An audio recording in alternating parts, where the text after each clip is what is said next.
In this video, I will talk about the hormones that you should check if you are a man, okay?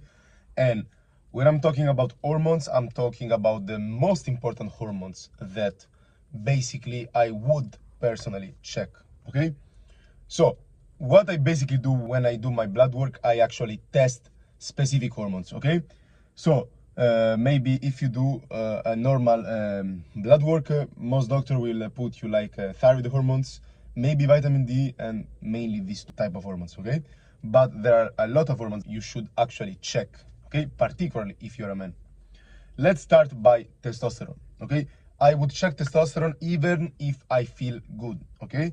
Because having an idea of your testosterone levels is actually very good. Now, if you have, for example, specific symptoms of low testosterone like erectile dysfunction, low energy, low muscle mass, and all this stuff, maybe getting a testosterone test would be even better. Now, what I suggest you is actually to test your total testosterone and your free testosterone. Then next, I would directly go to cortisol, okay? Cortisol together with testosterone is one of the most important hormones. Why? Because cortisol inhibits the pathways of testosterone. They are both produced from cholesterol, which is the precursor. And when cortisol is always elevated, testosterone actually goes down. So cortisol actually can inhibit the release of testosterone, okay? So this is not good.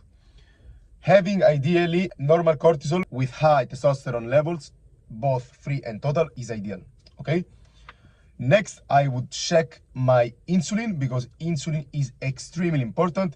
It actually tells you how metabolically healthy you are. Having low insulin is one of the most important things that you can have during your lifetime, okay?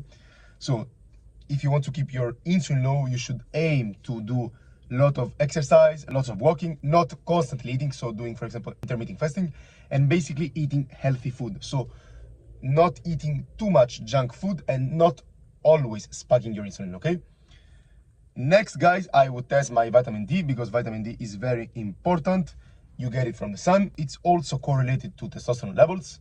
Then I would also check my sex hormones, generally speaking. So my SHBG, sex hormone binding globulin, which is a protein that binds to free testosterone and it makes it basically not available for the body. So only around 1 to 3% is available for the body.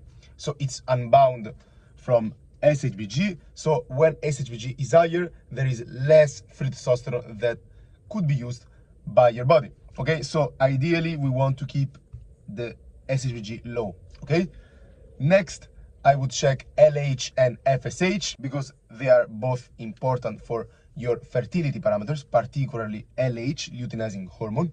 Next, I would check IGF-1, insulin-like growth factor 1, which basically is a hormone that signals the anabolism that is in your body. And lastly, I would check my prolactin, which is basically a hormone that inhibits testosterone as well and is associated with loss of erection after sex, because when prolactin is very high, what you experience is a loss of erection, okay? That's why when you ejaculate, you basically lose your erection because prolactin is high, testosterone goes down, and also prolactin inhibits dopamine. So having normal prolactin levels or even low prolactin levels is ideal, and having high prolactin levels is a problem for men, okay?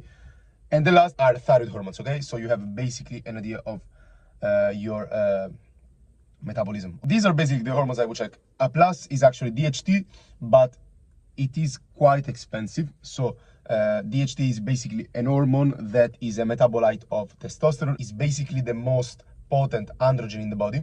And I would suggest you to also check your DHT if you can afford it, because it's actually a very important hormone, okay? What happens is that sometimes when you have high DHT, you can have enhanced acne, but also you see some people that lose their hair, okay? So it can be both, okay? A sign that maybe you have high DHT, but I would suggest you to check it, okay? If you are interested in contacting me, I actually have a link on my bio, which will allow you to send me a message.